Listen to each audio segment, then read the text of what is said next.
I desenes de pacients de leucèmia, limfoma o mieloma múltiple han sortit avui al carrer, junts, coordinats per la Fundació Josep Carreras, per sensibilitzar la societat sobre les malalties de la sang i donar un missatge d'esperança i de vida. La malaltia es pot vèncer. Es tracta també de reclamar més col·laboració perquè es continuï investigant. Al darrere d'aquestes històries, d'aquesta sortida, històries personals de superació que hem volgut conèixer. Són imatges d'una altra vida, quan l'Esteban era militar i viatjava en missions humanitàries. Ara veu el món des d'una altra perspectiva. Va haver de superar una de les proves més difícils, una leucèmia. He conèixer nous límits meus. No sabia on podia arribar i bueno, no m'imaginava que arribés a aguantar aquests límits i seguir cada dia.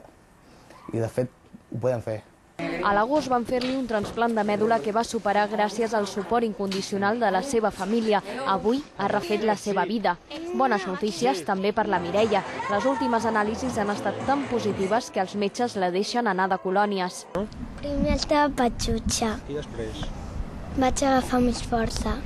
Ella té 7 anys i des de fa un està en tractament. La leucèmia és el càncer infantil més freqüent.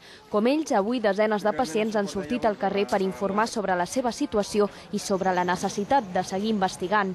Fa molts anys la gent es moria de grip. Van investigar i ara la gent no es mor de grip. Es posa una vacuna i ja està. I no es mor gairebé ningú de grip.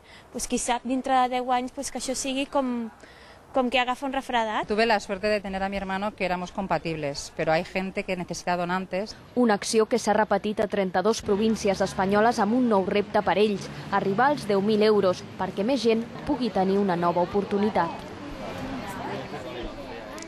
Consultem el nostre